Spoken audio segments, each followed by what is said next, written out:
All right, I first wanted to start with something that you may or may not know about, but I think because I know how your brain works and what you know, I think you will know this, and I'd be interested if you can explain it better than I can.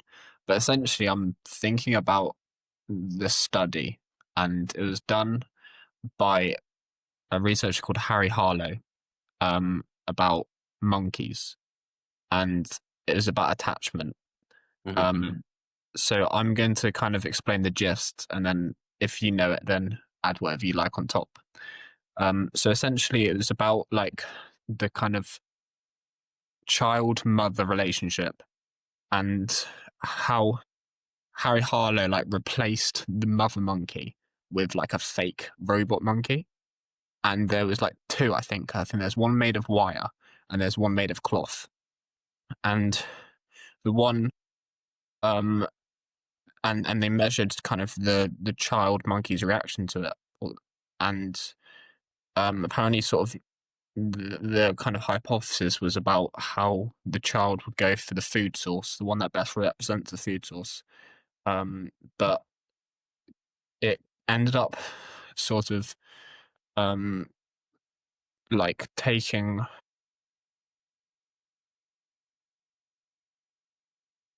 it ended up prioritizing like the kind of the connection or nourishment over the food. So I think the wire one was like the wire robot mother monkey. Um, it it maybe conveyed food more, and the cloth one um,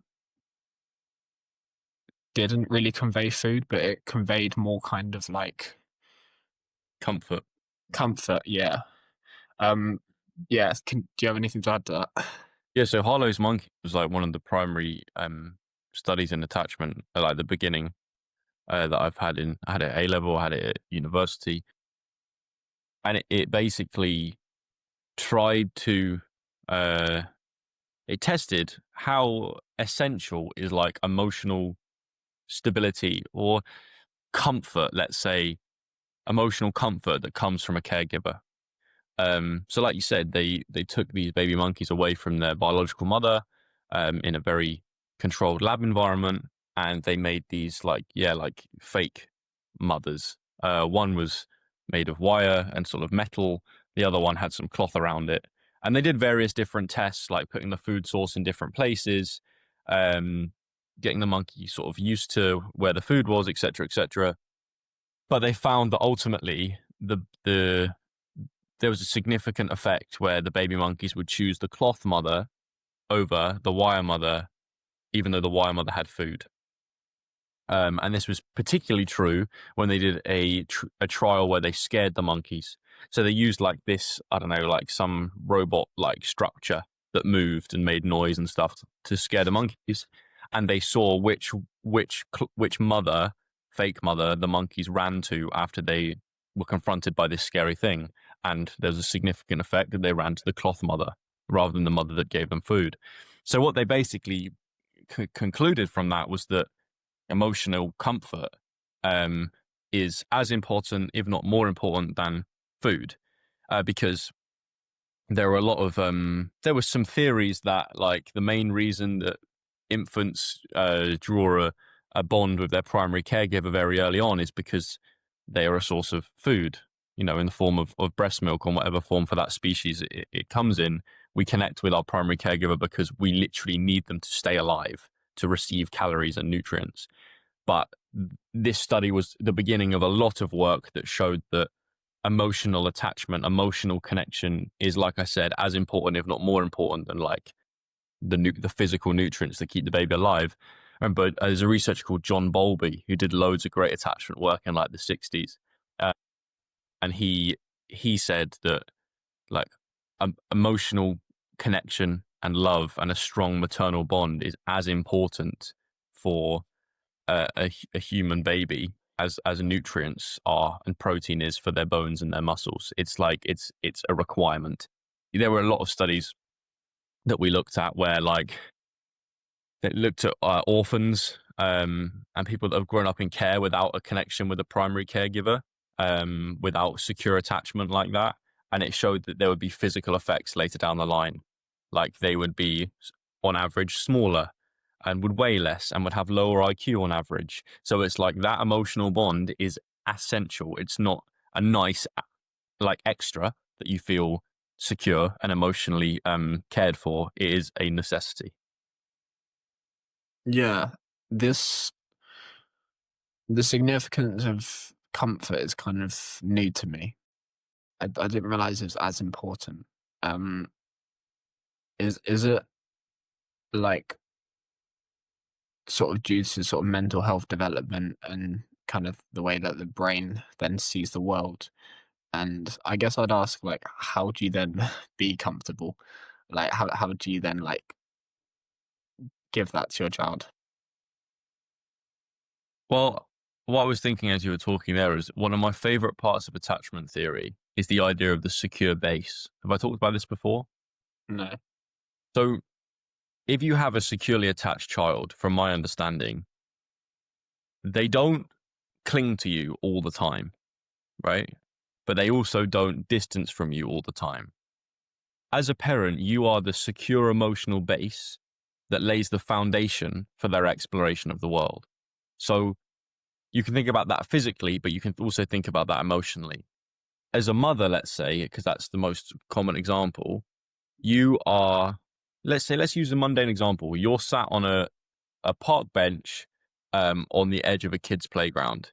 Now, you get there with your child and they will go and play, but you'll be sat on the bench. And what you observe often is the kid will go towards the play area and they'll be looking back to their mum every so often to check that she's still there. They may be able to, use the slide or the sand pit or play with other children, but they're always checking that their mum is there. Like she is the beginning point, the secure base that they then exit to explore the world, but they know that they can return back to the secure base if they need to. And that allows them to take on the scary, like anxiety provoking parts of the world, like new environments and new people, with the knowledge that if something goes wrong, they can always run back to mum, or mum will Mhm. always be there to give them a hug and help them if they're hurt or crying or whatever. Um, and so, what was your initial question again? Kind of like, how do we do that? So, how do we provide that comfort? I think it Yeah. is that curating that secure base. I think it's not clutching your child as close as possible all the time, so they always feel comfortable. But it's having a relationship where they know that you are always there, always present, and you can always be returned to if needs be. I think that's the best way of thinking about it. Does that make sense? That idea of the secure base? Yeah. So I'm thinking you'd say don't run anywhere that I can't see you. Mm. That'd be on the parent point of view. What I'm kind of yeah. I'll just add this final bit before I let you go. It can get more sophisticated than that, and it doesn't have to just be like that mundane example of the mother on the bench in the playground. It can be even for myself now, right?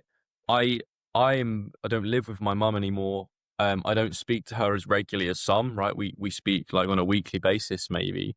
But I know if anything happens in my life that I'm struggling with, I can call my mum and she will have some advice or at least some like tenderness to help me with my difficulty.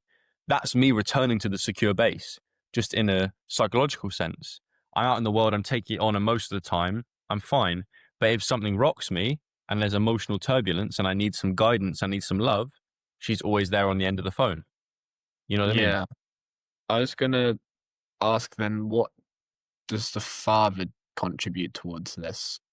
Because I'd assume with the mother, it is like it's definitely a source of advice and a sort of source of resources and a source of um comfort. And is it going to be sort of this exactly the same with the father? Well, I guess I can only speak on like some studies that I vaguely remember looking at during my education and like some of my own opinions and from things I've read, like weaved into that. But like ultimately, the father's role and the mother's role are going to be very different um, by definition, because in one case, the baby was literally grown inside them and feeds from them and is the primary emotional connection most of the time. Now, that's, if there's a single father, et cetera, like there obviously are exceptions to that rule. But generally speaking, if we're thinking about a nuclear family, it's going to be different. There were some studies we looked at that did show things like like neurochemically and hormonally, men's responses to like infants crying is the same as a mother's. And the levels of sort of oxytocin and stuff are very, very similar. There were some studies that showed some changes that I can't quite remember. Like there's a mix of evidence on this. I remember one study that drew a conclusion that the father's role in the child's life is to be more challenging to them cognitively and physically, rather than being that like guaranteed secure base of the mother. Let's say they will be the one that involves himself in the rough and tumble play with the child, which we know is so important for their development. And I think about that. I remember that was when I was seeing my dad. That was a large part of what he did with me, like the play fighting and things. That's essential. And the sort of stretching the child's capabilities, maybe beyond what they're comfortable with initially, but sort of pushing them. But these are studies from the '60s that are slightly outdated. And then I guess my perspective now is maybe the role of the father is to be a good role model for that child and show what a good side of being male or being masculine is, for the son or daughter. In both cases, it's essential to show a son what it means to be a good man and to show a daughter what a good man should be for them in the future. But obviously, these are rules that have exceptions and could be twisted and bent. I'm not saying this dogmatically, but that's what I would say in terms of the father. What did you call it? The something base? The secure base. Secure base, yeah. Because the reason I pointed out the father point is because I feel like the secure base I associate more with the mother a little bit, and the father's more of like the guidance, like as you said, the role model, and the one that's like to puts you in order and really kind of he has a lot of influence on your direction. Whereas if something were to go wrong, want to run back to my mother. Mm-hmm. Yeah. And it's interesting, like I think it's important to say we're not saying these are like outright rules for every family and every set of parents, but just from our personal like perspective, that is how it feels, isn't it? And maybe that's because we're male. Maybe a female would feel differently about their mum being the primary role model,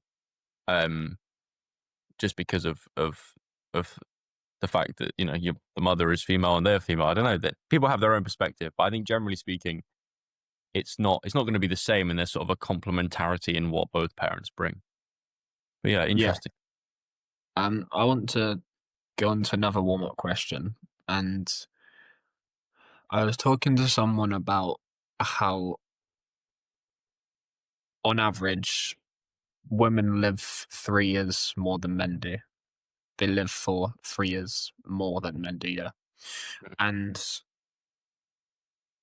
I was quite interested why, and I kind of hypothesized that one, I think the obvious one is that men are more reckless. I think that showed quite big in sort of the suicide studies about how men will act, maybe men and women will both have suicidal thoughts, but men will actually go to act on it because they are physically like reckless like that. And so I feel like they're the ones that are going to be in the more sort of the car crashes and high suicide rates, and they're going to be maybe more fighting and, as we said, sort of rough and tumble play can evolve into actual fighting and sort of using violence. And the second reason I could think of was I just feel like as men we don't we don't put enough we don't put as much significance on our health as women do. So for example, if I had a period where if I got like ill, but not like crazy ill, just like sort of a medium, let's say I got tonsillitis or something, that kind of level ill, I feel like I'd just be more likely to be like, yeah, I'm fine. Like, I'll walk it off than to actually go to a GP because I think my attitude towards my health is a lot different to a woman. I feel like a woman would be more concerned and straight there to a GP. Whereas for me, I'm like, nah, I'm strong. It'll be gone in a couple of days, and then things sort of develop, and they develop into worse, sort of more serious things um, for men, or they just sort of don't know, they get checked out um that I think that's what I thought about. But yeah, do you have any thoughts? It's one of those discussions where there's no like clear answer. We can go, that's it, that's the truth. You can just kind of play with ideas, and I think you've sort of touched on some good points here. You know, the greater proclivity towards risk taking behavior in males is a thing, um, and that idea that yes, you know, more men are more likely to commit suicide, men are more likely to be in road traffic accidents, men are more likely to be involved in homicides, they work more dangerous jobs, those kind of things. Like men are uh, more risky, generally speaking, and that will do a lot for the sort of average lifespan statistics. And maybe your point about getting checked out is more to do with less about male female and more about neuroticism and about the vigilance to threat. So like, you know, you wake up in the morning and you have a pain in your chest. Like it could be nothing, but it could be something worth checking out. If you're higher in neuroticism, whether you're male or female, you're probably more likely to go get it checked out because you're more vigilant to potential threat. Um, and that's a personality characteristic, and that's found more often in females, just biologically. But that's maybe where that difference in your head comes from. Now, obviously, we've got no data on that. We don't know if that's actually true. But the link between, you know, I can imagine it, neuroticism and vigilance to threat and sort of noticing illness and wanting it to know what it is true. But then there's also like, I know a lot of females who have that sort of stoical, like, if I'm ill, I'll just carry on perspective. And I know some men that are pussies and will want to get things like sorted as soon as possible, even if they've sneezed 3 times. Do you know Or what I take mean? a day off school because they got a cold. Well, exactly this, or like, you know, people that like people from training sessions I've been to that just get a little sniffle and they decide they can't be asked. Like there are levels. So, but it's interesting, isn't it? It is interesting. We obviously we'll never know the true answer, but um, yeah, it's interesting how those statistics lay out eventually. Yeah. Okay. Um, Tell me about this internal person indication. Yeah, so I've plucked a keyword out of obscurity there to define this. Um, and it's one of those where Joel's going to talk about some anecdotes of his life, and he's going to try and form a little theory. Um, so basically, I was reflecting a little. I want to say like 2 weeks ago. It's the beginning of the basketball season for me now. We're in preseason. We've got like what 6 weeks before our first game of the season. And the team has reshuffled a lot. It's a big time for me as an individual, like stepping up and sort of filling the shoes of some class players that have either decided to take a year out or have made different decisions. And I remember the first session when I went to the school that we train at as a Premier League team. I was the first one there. I always usually am unless I'm stuck in traffic. I was the first one there, and I remember just looking around the room and remembering how much of a source of anxiety it was at the beginning of last season when I just signed for the club, and how much I had this feeling that I need to prove something and this nerves about how I would perform at training, and the contrast to then how I felt, the excitement and the opportunistic feelings I had this season of being like, it's a whole new story, a whole new narrative for me. Um, and it showed me how things can change, even things that are scary and provoke anxiety. If you just stick with it and do your apprenticeship and do your time and chip away at it, eventually there'll be this shift. And nothing on the outside has changed. It's all internal and it's all personal. But the difference in the way I feel training at that school compared to a year ago is like night and day. And this led me to reflect and go, that shift, number one, what is it? And number two, questioning whether is that the ultimate reward we want from the things that we do, right? It's an it's an internal confirmation or validation of who you are and what you do based on evidence from the world. We've kind of touched on similar ideas in previous episodes before. It's not a measurable thing, it's not a material thing, but it just gives, it's like your happiness baseline just rises a couple points, but it's consistent. It's not like when you have a hit of dopamine and your happiness spikes briefly and then drops back down. It's like a smooth upward aiming curve of just like real confidence. But the reason I think we don't talk about this much or it's not appreciated is because of the fact that it's hidden, it's internal, and it's personal. So, like material reward, you can see in other people. You can see the car she or he is driving. You can see the house that they have. You can see the clothes they wear. You can see the followers they have. And you think then that that's what you really want because no one goes around advertising their internal security and confidence. No one goes around advertising their internal personal vindication, as I'm calling it. But that's the biggest win I think you can really have because it lasts. It's not this sort of fleeting win of anything material or anything that just stimulates your like dopamine receptors. So I'll pause there for a moment and get your thoughts. Yeah, so it sounds like you had a lot of imposter syndrome when you started at the club, and now that's develops into a feeling of belonging, like you belong there, and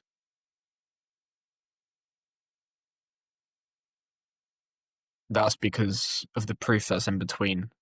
Um, so what proof was it that you think helped? I guess performance in games, and we don't like to hold things on outcomes, but that's definitely a huge part of it. And just the feeling of mutual respect that I have from other players. Now that may not even be real. That may just be my perception of their respect. Their respect may have been there from day one. Do you know what I mean? But it's other things at the moment, like how well my relationship is going, is also internal personal vindication because it confirms and validates that I am a worthy human being, worthy of love and affection and companionship. But that's not an external thing that people can see. They might see a smile on my face or see that I'm spending a lot of time with this person, but it's not like I'm not like peacocking and I'm not showcasing any more like wealth or reward. It's an internal personal vindication that I am worthy. But I think that is a bigger mover and a bigger influence on our mental health than anything material outside of ourselves, anything measurable. Also, I Mm. think the material things are just proxies for this internal personal vindication. You gain the material resources because you have that shift internally that changes the way you think about yourself and what you do and the way that you imprint on the world. Yeah, because I kind of think so. You're there because of your character. You're at that kind of you're feeling that you belong there because your character's developed. But your character's developed from the proof.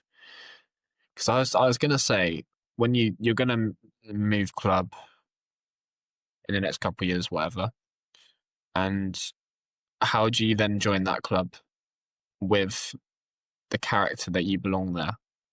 Because if proof builds character, do you then just need more proof, or is there a way to immediately kind of be that guy?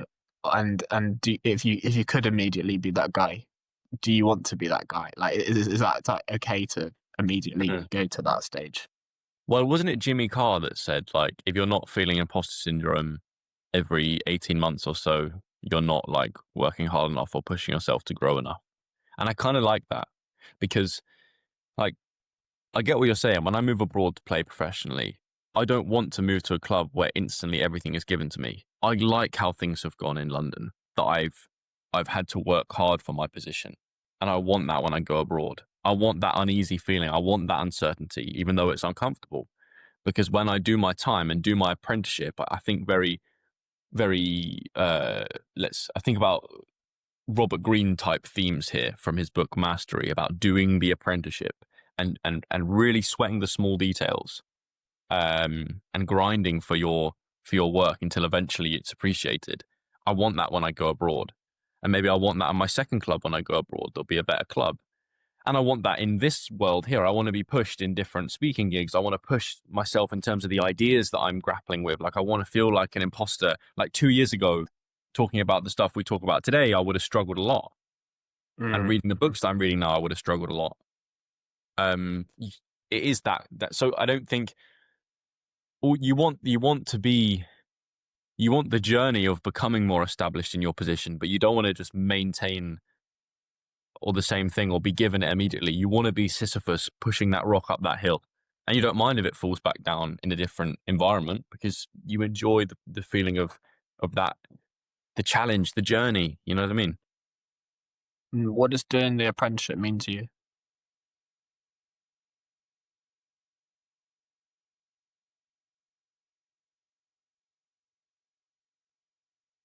It means working hard, even if it's not appreciated initially and you can't show it initially, and sort of doing your time. Like, I think about it as like I remember my mum talking about when she was like involved in areas of the music industry when she was younger, and how like she knew people that began in record labels, like just making tea for like the higher producers and the artists and stuff. And then they did a couple years just being around things, and then they were given a shot to do a mix on a song, and it went well or whatever, and they just build up and they build up. And I remember her saying to me as a kid, Joel, you have to do your time making the tea. Like, you have to do your time doing the small stuff before you get appreciated. And that is my like little analogy that I like for it. It's doing the stuff that's not very glamorous to then like learn from the people around you that know more, put effort into each individual detail, try and make any effect that you can, and just eventually over time those little skill boosts and confidence boosts will accrue until you realize you're in a completely different position to where you were before. And I had to do that. I had to do that over the last 2 years in basketball massively, in the under 23 program, in Titans over last season. Like, man, the first under 22 camp I went to, I had no idea what I was doing. No idea what I was doing. I didn't understand how to play good basketball. And even now, I struggle to execute it, but at least I know what we're trying to do. And I was just like plonked on the weak side, just struggling and just feeling like I'm pushing up and down, not doing anything. And then only 2 years later was Brazil. And it's like, yeah, you just have to do your time figuring it out. And I think people, they look over the apprenticeship phase because what we see online and in the people we admire is them already at master level. And you don't see in Robert Greene's case, you don't see the 19 years he was trying to make it as a writer before he wrote 48 Laws of Power. You don't see the little steps that led to that. Mm. Yeah, I can kind of relate to the stage as well. I think it's a lot of the boring stuff that people don't want to do, and it's um it's like for a business context, I feel like there's a couple of different phases. It's like it's an early game, like a medium game, and a late game, and the early game is just like huge volume, and it's like a lot of trial and error, and you don't know what you're doing until you find something that works. And then when you scale that up and you start to get sort of 10K a month, now all the decisions you make really matter because now you're a decent company and you're competing with a lot of other people. And the things that you did in the early game is will decide how well you do on the medium game because you probably messed up somewhere. And now that has to be a massive fix because now you're actually a decent size and you need to. There's lots of responsibility because you have other members of staff that it's not just yourself that you're relying on and you're sort of paying for. So I think this is a necessary thing. I think if you skip that stage, I mean, it just doesn't work. Well, two analogies I really like. One is from Alex Hormozy. Is about thinking about your skill, your competence like a pyramid. And people just want to immediately get to the peak, right? But what will determine the size of your peak It's the base. It's the length of the base. That kind of boring first layer of work. That actually defines how big the pyramid can scale up to the point. If you go Mm, immediately to the point with a small base, you what height you're not going to get much height at all. But if you really stretch the base out, and I think about that in terms of the fundamentals in anything, in sport, in work, in relationships, whatever, those fundamental things, the boring shit that no one wants to think about, that's the base of the pyramid. And everything else is built upon that to reach the peak. mm, And also I think about the iceberg analogy that, you see what 10% of the iceberg above the surface of the water, but that 10% has to be built on the foundation of 90% that's underneath the water that people don't see. And that's the same thing. It's the fundamentals that are boring. Like this season, if I think about like the Premier League semi-final where I had a really good game at playoffs and unfortunately we lost by 4 points in like the last minute. I knew that the way that I was going to get offense in that game, this is the way what I said to myself, the way I was going to get offense is I was going to try and beat the low pointer as fast as I could to get to the edge of the key, and I was going to shoot a mismatch shot. I knew that was in that team and in that game, that was going to be my way of creating offense. But that was only possible, that only went well because of the weeks of Tuesday grunt work that no one saw and no one told me to do. That was the only reason I was able to be physically fit enough and powerful enough to get to the position, because these low pointers I was playing against, they're good low pointers. They've been playing the game a long time. They're well conditioned. They're good players. But if I hadn't done that, like under the surface iceberg work, then I wouldn't have been able to do the 10% where people go, "Oh, you shot mismatches really well that game." Do you know what I mean? yeah, it's like I think you learn the skill until it's unconscious, and then you learn the skill that's above that in the next layer of the pyramid. So, and then that becomes unconscious, and then you do the one above. I also 'Cause- think people stop doing the base of the pyramid too early. Like they go for that peak too early. And you can continue working on your base even when you're rising up, I think. Like the fundamentals in terms of anything you do in your life. Sport is like your physical conditioning, and for me it's like, chair skills, ball handling, those basic shooting mechanics.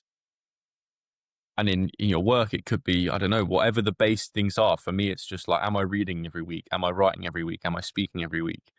Um or whatever. In a relationship it's like, do you have honest conversations? Do you do things for each other? Do you show love? Or if it's a friendship, do you touch base with that person?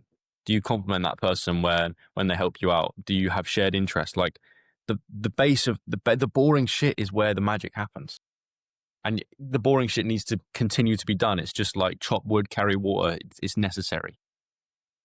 Mm, that's a really good point. Um, I'm going to pivot to my main point now. Go for it. So, I've been reading the Notes of Underground by Theodore Dostoyevsky, and I've almost finished it. Essentially, that whole book is about when the kind of message in that book is when you have something inside yourself that wants to be expressed, but you don't express it. What happens is that it possesses you, and it essentially comes from, well, I notice it a lot in other authors. So I think Freud used it in a different context, this idea.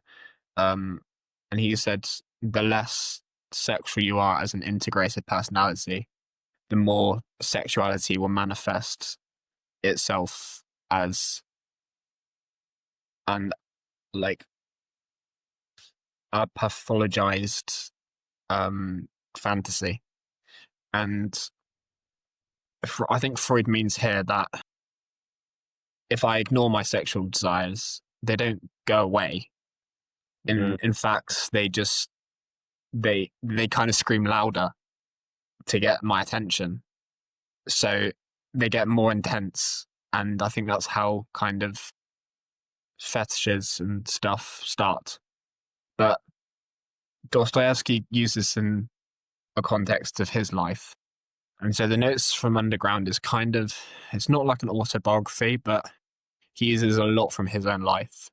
And Dostoevsky was a lonely guy.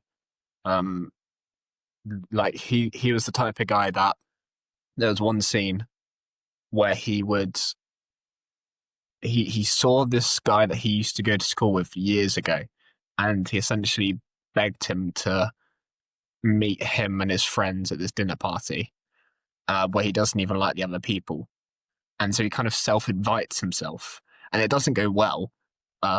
It's incredibly awkward, and you just hear Dostoevsky's like inner like dialogue of how he hates himself and things like that because he just doesn't have any connection in his life. And so for him, it's loneliness. That's the thing that's trying to be overcome, and his connection that is desire to be expressed. But he sees himself as a victim. And the thing is, if you're a victim, you're in like a weird like comfort zone because blaming the world is comfortable. You outsource that pain. And Nietzsche had a really, really good way of thinking about victim mentality. Um, he said, in praise, there's more obtrusiveness than in blame, because who you blame has the power. But to praise is to say that I am in a position to validate you. So to praise is to make yourself superior, and to blame inferior. Um, so to and that inferior person who's blaming everyone doesn't really have any problems, and like they're not confronting it. It's comfortable. And he keeps using this phrase in Dostoevsky of the mouse, and he uses the mouse as a metaphor of the mouse wants to be a ball that sort of charges at a wall, but instead he turns away, and he never collides with it. He never confronts it. So like the ball would maybe hit the wall, and he'd be like, okay, that's reality. That's what it takes to confront it. That's the limit. But like, because the answer's what it's in is the answer's rooted in the story that they've told themselves. But if you never take action on what you tell themselves, then what you tell yourself always stays the same. It's like the um, it, and I think this is relevant because some people might be listening and they might feel like they're fortunate that they have nothing inside themselves that feel expressed. But I think that's quite rare. And I think people generally have a lot that wants to be expressed, they just might not know it. So if you were to say you got bullied as like a 10-year-old, often like that's the problem. And so that problem needs to have a solution. And the solution is to stand up for yourself. But if you don't stand up, then you start to feel suppressed and judged. Um, and that's long term. It's not going to make you want to take any kind of leadership or position of kind of authority, and you're going to be indecisive. And I think that's where things start is problems that happened in childhood or whenever. And there's this pretty haunting like line where Dostoevsky says, in the next 40 years, you remember your injury down to the smallest, most ignominious detail, and the hell of unsatisfied desires will turn inward. So the only thing you have the courage to do is take revenge on your unsatisfied desires in small ways. And the best way to think about that is, the hater on Instagram that's just hating on our shit for no reason because he just never had the confidence to put himself out there. And so for him, he takes little revenge in small ways to make him feel better for the next sort of 2 minutes. But I like what Dostoevsky writes because it's massively applicable in this day. I think most men live quiet lives of most men live quite lives of desperation. Mm. I think there's a huge percentage of men that are invisible. And by invisible, I kind of mean you're not someone of importance. You're not doing anything of importance. Low agency as well. Like you don't feel your life is under your own control. Absolutely. And yeah, it's this is a story that you probably know about of how the young men are struggling. I mean, the people that I'm in sales and the people that are the darkest when I'm selling to someone that's in their mid-20s that's still living with their parents, that doesn't really have any meaning, and he wants an adventure, but his actions are not very expansive. And I mean, if you've ever been on campus and you just see someone that just looks invisible, um, like there's And you see it in people's body language, right? They might be hunched over and like looking at the floor and like not making eye contact with anyone, and that's a physical bodily manifestation of anxiety and low self-worth, right? And it's not that person's fault, but it is almost like they're giving a signal of like, I am invisible. Don't look at me. I don't want you to look at me. Mhm, I want to be invisible. And I really feel for that person, because when I see that, I know that they're almost trapped in their own brain. It's like mhm, when that video of Peterson that went viral about his like thoughts on social anxiety, where people do that. They kind of hunch up and look at the floor, and he says, you just look at somebody, make yourself present, because when you look into somebody's eyes, you realize that everyone is as fragile and as scared and as vulnerable as you. But we can get so like caught in these thought patterns that do make you want to be invisible, because you're so stuck in your like psychic like rumination. mm. I think the eye contact's a very good point there. You can tell how socially confident someone is by their eye contact, to be fair. Well, Uh, it's one of those where when you look somebody in the eye, you really see them and they really see you.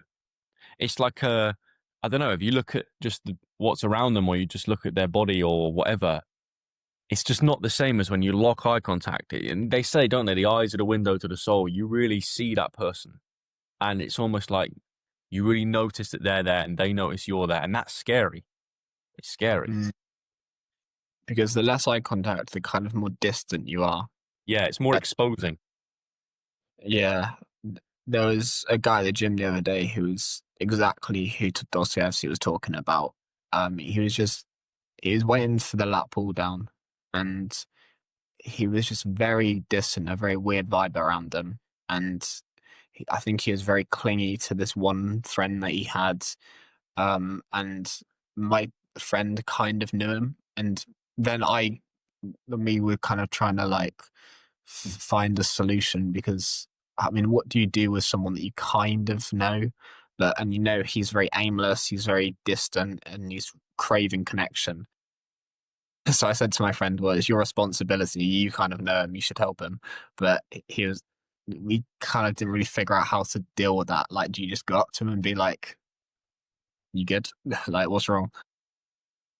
But I think there's a lot of, because I say the uni example, because there's a lot of people in university who are sold the dream, but there's a lot of people who don't have that dream. And if you look around on campus, there are invisible people. Um, so I do have a solution, but I'll pause there in case you had any other thoughts. Yeah, so I I paraphrased a quote that you said, um, and I have another point that came to my mind. The quote that you said was something like, "If you don't take action on what you tell yourself, what you tell yourself never changes." Right? I really like that. I really like that, because sometimes we have a drive to do something, a drive to find out about something, um, and as much as it's scary, once you act on it, it's then like out of you and into the world to decide what the outcome is, right? If you don't, let's say, go for that job or that opportunity or open that door, you won't know whether the door closes on you or not. So the door is closed by default because you're not even trying to open it. Or like, you know, if you like a girl and you want to ask her out or whatever, you're going to keep telling yourself you like her and that you want to ask her out in a constant cycle of rumination. But once you just take the risk and risk rejection and go and do it, right? it might go well, it might go badly, but without doing it, it's automatically going badly. And what you tell yourself will not change because you haven't tested it in the world. And these things that may go bad but could go good, if they do go good, that could change the whole trajectory of your life. So I just like that little thing you said there. Mm.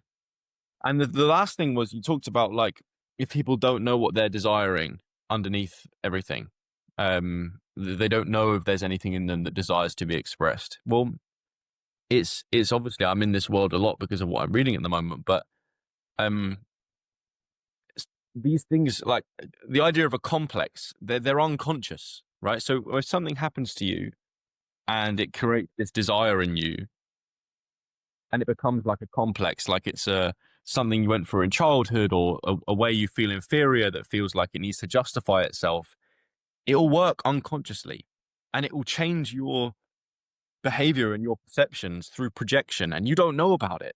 So that feeling of deep anxiety you get when you go in certain environments and you don't know why, that's because something in your unconscious is struggling. It has a will for power or a will for validating yourself, um, that needs to be dealt with. And you may not know why, but these complexes, they affect our emotions and our behavior, and you have to really sit with yourself and try and figure out what it is. Like I know when I started, let's say, taking basketball more seriously at like 17, 18, I was still living with the emotional state of my 12-year-old self who felt like he was really bad and like sat on the bench for people and was told he was shit. Like I still lived with that complex, even though it was unconscious. He was the source of my anxiety when I went into basketball environments, even though I didn't really know it was exactly him. Like my 12-year-old self, that is. So it's a lot more sophisticated than people think. And then obviously the answer, as these things always are, is integration. Mhm. Figuring out what it is in you that needs to be expressed, whatever it is, and finding a way to express it in a healthy manner. Carry on. Yeah, I mean the first thing is you need a solution because you don't want to be like Dostoevsky remembering that one thing that happened to him to the tiniest detail for 40 years. That is horrible. But you also want to deal with it in the right way. So I think you probably know a guy called Dr. Gabor Mate, right? Yes. Yeah. His big thing is um he does a lot of work on addiction.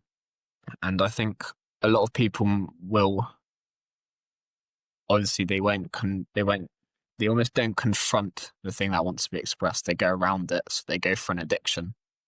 It's, I'm thinking of what he says about you don't want to solve the addiction, you want to solve the pain. So you Mm, need to get to that root cause, back from the thing that you've distracted yourself with, the vape, the alcohol, and you need to go back into yourself to find that pain inside. Because I mean, if you and it's almost that itself really makes you think about people because like it's like why is that kid vaping? Well, because he's in pain and he's maybe got social anxiety and he's maybe doesn't have a lot of friends, so he vapes and that distracts him, and so he doesn't look as awkward. He's not one of those guys that are just looking down, hunched over, lonely. He's vaping, so that's his out. That's his like what he extends to be the solution. Um, but the root cause, I think the pain can be solved in a lot of ways. It could be as much as like your well, it's going to be connection, probably the answer, but that could be to, as we discussed before, your faith, um, or I mean, even like obtaining power would be maybe a little bit better than just like vaping. But I think there's two kind of main solutions. I think one's cognition and the other's attitude. So I'll start with attitude because this is something they hammer on to me at work. But if you look around, I think everyone just has a shit attitude. They when you really do look, they're not enthusiastic. They have bad things in their life. They had good things, but they go down to their bad things instead of rising up to their good things. and they kind of let what happens define their day. Um, and I think you have, let's say, if you have a bad day, I think a lot of people take that bad day and they move it into, myself included, they move it into the next day. And so the weights, their existence kind of builds up. And so you like that genuinely, I think that happens. You have a bad day, you then go into your next day with the weight of yesterday, and your average day gets lower. And the weight builds up. And you can be a victim to that weight, or you can essentially like take yourself a bit lighter. Um, but it's not about not having a bad attitude, because I think everyone loses their attitude, everyone has bad days. It's about how quickly you can get it back. And that's like it's a lot where the teacher that works so much, because when you get a door slammed in your face like I do, I have to quickly get my attitude back so that I can then sell to the next person with the perfect attitude and not bring that last one with me. And it's exactly the same with life.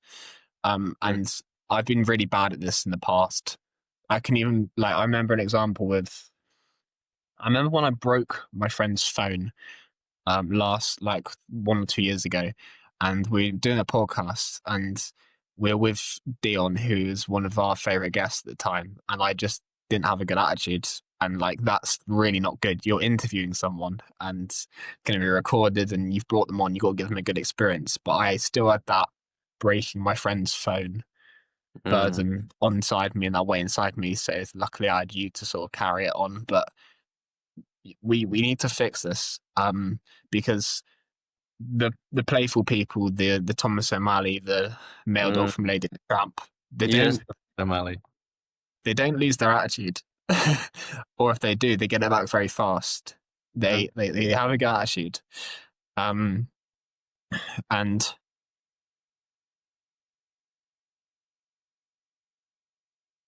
I then think finally with attitude, I think there's some things that you can do, whatever that thing might be, that makes your day better. If I was to ask you what factors have to be in place for you to have a good day, for me it would be, well, I need my coffee, I need to read a bit, I need to go gym, I need to meditate. If I do all of those four things, my attitude is going to be pretty much as good as I can get it. I've trained it, and so I can trust it to go on with the day. I think that's something we can do. And the second one, my second solution is connection. So you might again be able to tell me a bit more about this than I can, but there was this Harvard study of adult development in, I think it was 1938, where they measured everything with brain scans, blood pressure, and even like sort of people's journals and stuff.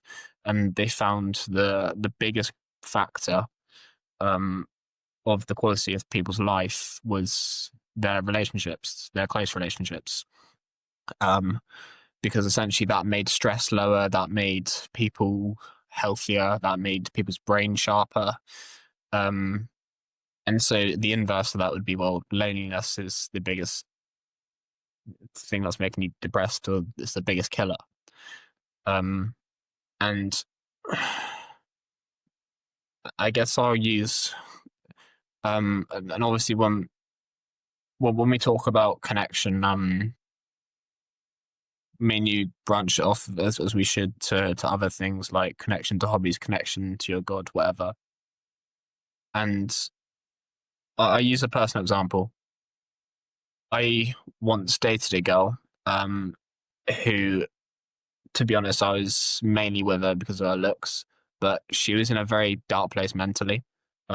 She went as far to self harm, but she kind of had every reason to do so because she was a bad person. She betrayed a lot of her friends. She was narcissistic, but she kind of turned herself around a little bit because she started to exercise and go gym and sort of party as well.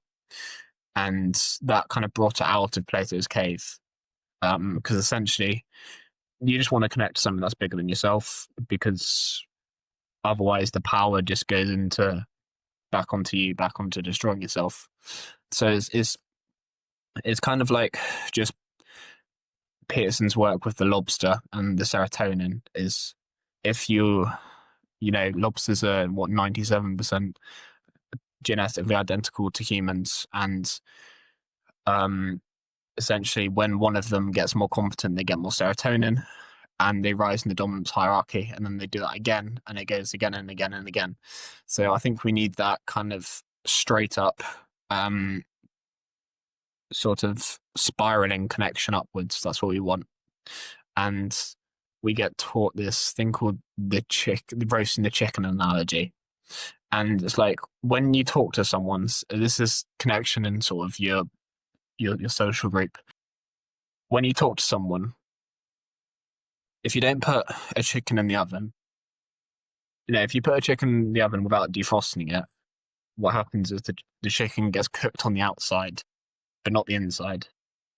And that I kind of represent as people that are kind of talking for like talking's sake, like transactional theory, kind of like, yeah, who are you, what's your name, just interviewing them and not really having a deep, meaningful chat. But when you have the deep, meaningful chat, you defrost them and then you can cook them in the middle. So it's not surface level, it's not shallow. It's you're stirring the soul a little bit. And I think we have to think of, yeah, I think that's how we have to be in our relationships. So I think I'll stop there. I think that's probably my point done. Yeah, to go back to your point on attitude, it's so much easier to be a pessimist. Like, it's so much psychologically easier. I think things are going to go badly. It's almost like a protection effect.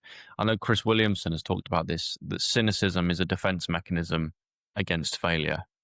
If you believe things are going to go badly, if you believe life is fundamentally unfortunate and things go wrong for you, then if things don't go right, you have an excuse, and that's what you expected anyway.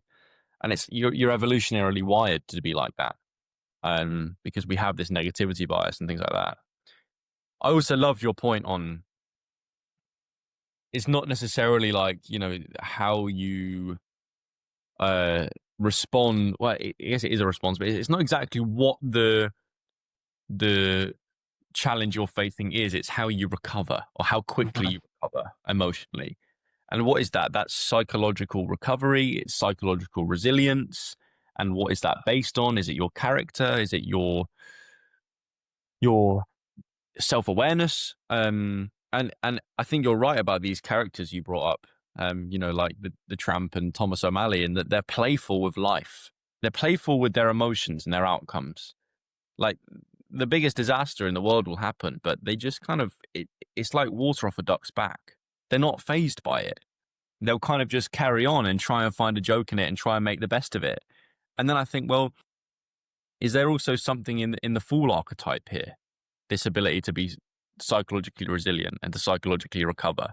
That okay with being foolish, okay with failing, because life is a thing that you play with. Life is a dance. Life isn't something we get right or wrong. It's something we experience, which makes the attitude point so much easier because there's no real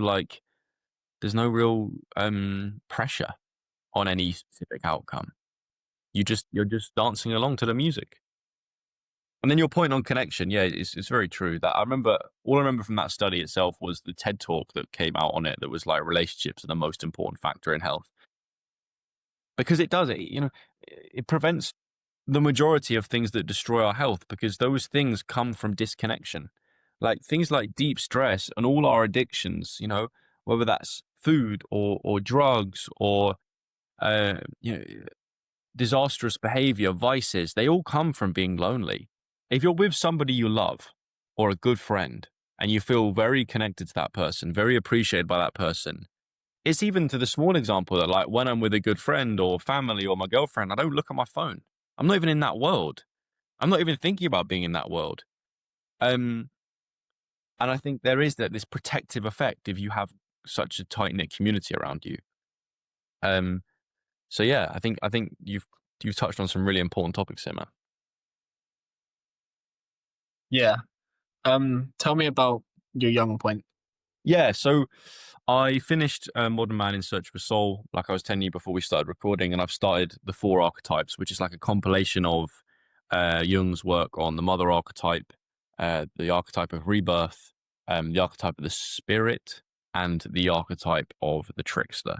And I finished the mother section. Now, this point isn't actually about the mother archetype. Maybe I'll develop my thoughts on that and bring it next week or in another episode. But he had this one passage. Where he was talking about what he means by true consciousness or to be a truly conscious individual. And he said something, I'm paraphrasing here, but he said something like, I can't give you a real answer to that question. So I can basically give you a shit answer that's based on my faith. And he talked about being in some area of Africa during his travels and watching like a sort of savanna type landscape with the animals grazing and the plants and all the creatures.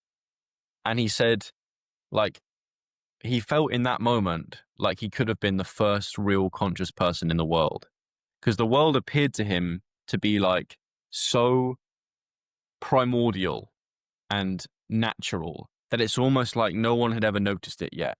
And as he stopped and he really took in his landscape, it's like it came to life in a totally different way. Because he became conscious of what was around him. The world then sprang to life in a more magnificent and sophisticated way. And he called that tapping into true consciousness. And he said that it's a very difficult thing to do. You have to be truly conscious in the most complicated sense. You know, you can't have any psychological conflict going on. You can't have any unsatisfied drives. You have to be truly in this moment to tap upon this way of being and this way of seeing the world. But I feel like there's some truth to it. Now let me try and break it down a little bit. I think when artists really create masterpieces, what they're trying to do is convey an experience they've had of true consciousness. When the world appears to them to be so magnificent, so beautiful that it almost shakes you to the core, they try and express that through a painting, through a bit of poetry, through a song. And sometimes you read lines of poetry or you hear a certain piece of music, and it just hits you in a way that changes your whole reality. That's what that artist is trying to do. And it could be through any medium, like a bit of dance or creating an object, a piece of architecture, a story. But in some way, great artists are just trying to encapsulate true consciousness, this experience of reality in its purest form, as best they possibly can. And also, I think another reason this makes sense to me is because I think when you take psychedelics, you get a taste of true consciousness. You get a taste of what reality is like when you take all of your psychological bullshit and wipe it away for a few hours and you come into a contact with how fucking beautiful a tree is. And like, you know, there's that joke about, you know, hippies that take psychedelics staring at trees and grass and saying how beautiful it is. But until you experience it, you don't get what they're talking about. And that way of being, that way of seeing the world is possible sober. It's just really difficult to do. And I think all the great religions and the great thinkers of the past uh, are all trying to tap into this true consciousness. Whether you're a Hare Krishna monk or you're a you're a philosopher from the 1800s or you're a poet like John Keats, we're all kind of talking about the same thing. There's this way of being in the world that just makes everything appear to us so different and so magnificent. And I think the people that have pursued that and been most successful in it are the people we call the prophets, the people that give us lessons that become scripture that thousands and hundreds of thousands and millions of people then follow because they're from another world because they're so spiritually and psychologically deep that they've been able to see the world in this way. And I think I think there is a different side to life that is that's difficult to obtain, but it's beautiful. And the best of us throughout history, the best artists, the best thinkers, the best activists, they've all seen this world or they've all connected with this world. Now I know that sounds abstract, but let me know what you think. Mm. I think that's a very good way to think about it because monks that are meditating many, many hours a day, they have this peak consciousness that I think what Jung was talking about, and I think it's the same thing where, like you said, where a genius would create his best work because he's pushed kind of to the limit of human experience. And I think in this, the example of Young in the savannah, just kind of around the animals, I think when he said that your consciousness is best when you're like the first human on the planet, it's with that, there's nothing else that's like above you. There's no other kind of expectation. Um, you kind of just everything just is, and there's nothing else to compare it to, and it's and also the fact that it's incredibly natural. Um, it's best when you're just around like everything that's natural, and you're talking to the trees, and the trees are talking back. And there's one part of that passage that I've just remembered as you were speaking, where he said, in that state, you are fulfilling the universe or God or the powers that be. You are fulfilling their ultimate purpose for creating man, which Alan Watts has also talked about, where we are the universe consciously experiencing itself. It's like when reality appears to you in its true magnificence. And I think the average person will experience this if they go to the Grand Canyon, or if they go to Niagara Falls, or if they go to some grand piece of nature. You get a glimpse of it. When the world appears to you in that way, that is the universe using man, fulfilling man's ultimate purpose, and consciously experiencing itself. And I just read that passage from Jung, and it just hit, it just slapped me in the face because I was in a coffee shop. It was yesterday. I was in a coffee shop. I read that paragraph, and I just looked outside my window, and I saw the way the sun was shining on the Thames outside, and I saw this little bird on a little park bench, just kind of moving around, and I saw the fragility of that animal and the beauty of the animal, and the way that the light touched the water, it was so beautiful. And I sound like that hippie that's taken mushrooms and is staring at a tree, but I was just sober in a coffee shop reading a book. But for that moment, I knew what he was on about. The world appeared to me so much more magnificent, so much more sophisticated. And I was just so grateful for that small glimpse. And I think true consciousness, becoming a truly conscious, integrated person, that's the ultimate self-improvement goal. That's beyond, meditating, going to the gym, taking cold showers and all that kind of stuff. It's about that, about your relationship with reality, because when you have that in check and that in a good place, everything else just seems to fall in place. Mm. So yeah. Well, that was perfectly said. Get another good point. Um, I've got. I want to go for a couple DMs To that are close quite up, let's small, do it. and then we'll close up. Yeah. So I've kind of filtered like the most like common DMs that we get, and it's people that are having problems in the context of college or university, um, and they kind of want our advice. And yeah, so the first one, um, what do you do if you get to uni and you realize you don't like your course? Maybe you don't want to retake the year. Maybe you're a bit aimless. I know this is quite broad, but is there anything else what comes to mind? You have two options.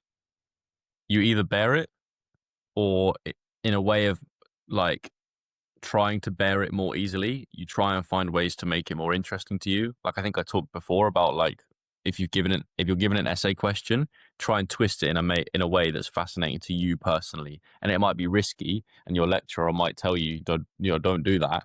But if it's something that really pulls you in, then you'll write a better essay anyway. Mhm. Ultimately, and if it's like a degree, you really want to be a doctor, or you really want to be a clinical psychologist and you find your undergrad boring or too difficult or overwhelming, maybe you just have to bear it and just be stoical and just hormosiify your life and go, this is what hard feels like, and just get on with it. The second option is you pivot. And I bring in the sunk cost fallacy here, the psychological bias that people will continue with things because it's just what they've done. But if you're at the end of year one and you don't like your degree whatsoever, then do you really want to do another 2 or 3 more years of that, get into more debt and waste more of your youth doing something you really, really don't like? Like, maybe you have to pivot. Maybe you have to take the debt of the first year on the chin and go, right, I need to do something different. There's no guidebook to life. When you sign up to something, it doesn't mean you have to do it all the way. It's just knowing the difference between quitting because you don't feel good enough and quitting because it doesn't align with you deeply inside. So they're your two choices ultimately. Write about them both, think about them both on a deep level, and decide which one you want to take. I think in first year, no one's course is that interesting. Everyone seems to think, well, first year is the recap of things you already know, and tiny other little bits that are in more detail. So I think first year is always going to be more boring. I think the way I did what I did your first option that Jill said, that I just didn't really turn up first year, and so then when it got interesting in the second year, I just started paying attention, but um so I bared it. I think I made the right decision, and I mean, you experienced it as well, right? Like, you didn't like your psychology degree a little bit. I still don't, to be honest. Uh, Yeah. What do you I'm do? at uni as a formality because of the sport access to training and sport stuff that I have there. Um, I learn more about psychology from the podcast than my degree. I probably shouldn't say that publicly, but it's just true. Um, and it's one of those things. It's not you don't have to do it. I'm a very specific case. Um, but yeah, I think putting it into those simple things of it's either bear it or pivot, and all Hmm. the factors around that is easy just to break it down. Hmm. Another common question is people just joining uni again, and they're kind of afraid of how it's going to go. But say you're 2 weeks into uni and you haven't made any friends yet. Everyone else has kind of made groups with their flat, but you haven't. Like, what do you do? Well, this was me. Let's be real. This was me, year one at Exeter. I'm not the like, let's get drunk and go clubbing guy. Um, I was also didn't sign up to any societies because I was like, well, I train for my sport and I have a podcast and I need to do my essays and stuff. I was lucky enough that I found my friend group during that year in lectures, talking to real people, um, just based on my like ability to make conversation. Just sat next to somebody in a lecture. Hi, what's your name? This is boring, isn't it? Type thing. And then it just springs from there and just I just sort of peppered my personality into things and people wanted to hang out with me more, luckily. So that was me. 2 weeks in, I was like, what the hell am I doing? I think what I'd say is you don't like your social side of university is not the be all and end all. If you're not involved in all the shit, you don't have to be involved in all the shit. You can find friends in other things in your life. Start a hobby, go to a sports club, even if that's in university or not. Um, yeah, do something you're interested in, find people there. And also, you're going to be going to your lectures, right? And in your lectures, they're going to be the odd person that seems interesting. You know, there's going to be the person at lecture one that asks an interesting question. And maybe you take stock of what they look like. And in the second lecture, you try and sit next to them or sit near them to start a conversation. Um, I guess that's the best advice I can give because that's what worked for me. But what would you say? Well, most people find people through societies. I find that they're often just a bit hedonistic and just go out and drink. So I met a lot of people through the gym. Um, Essentially, you just want that type of person you do want, and you want to try and find them. And I give people a little hack. So I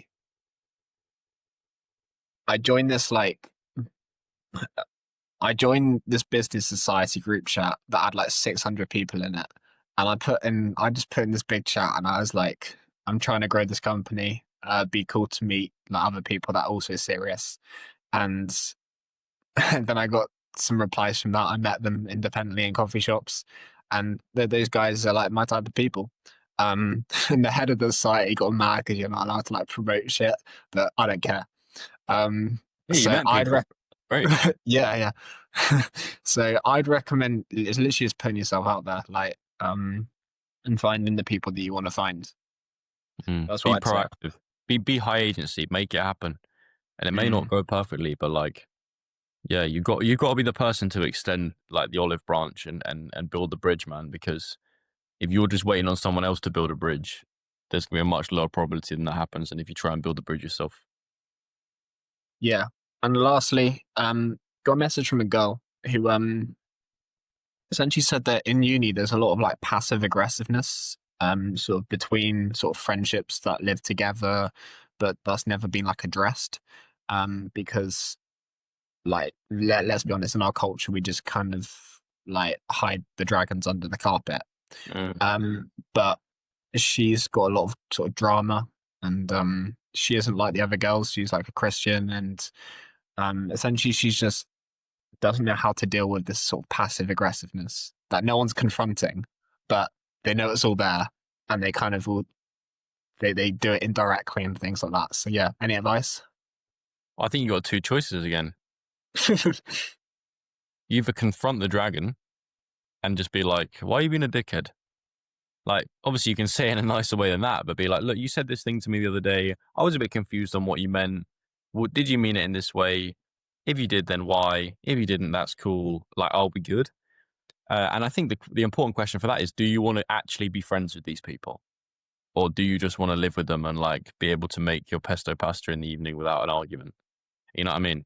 Um, so there's confronting it if you need to and if you want to, because you can't just continue brushing, the dragon under the carpet, as you said, and it gets bigger and bigger until it's too big to take on.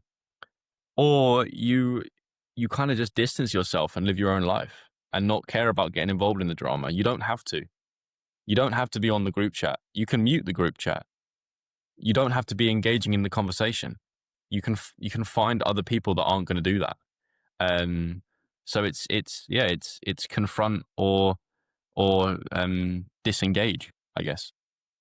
Yeah, I think I think actually disengaging isn't too bad as well. Like there's always it's quite common like to just have like one that just goes into the kitchen, makes their pasta, and then goes back into their room, and you don't see them. Me, it's okay to be that guy. That was me, man. That was me. Like X to year one, make my like chicken thighs, broccoli, and sweet potato, and get out of there ASAP. Yeah. Okay, well, I think that's everything for this episode. So as normal, if people could maybe, if you haven't already, on Spy, and we'll see you guys this time. Thanks.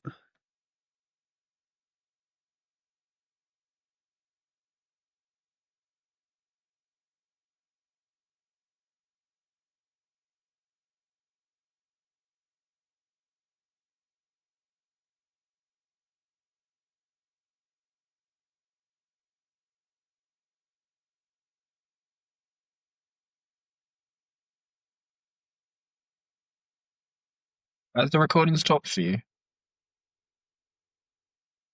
Okay, good.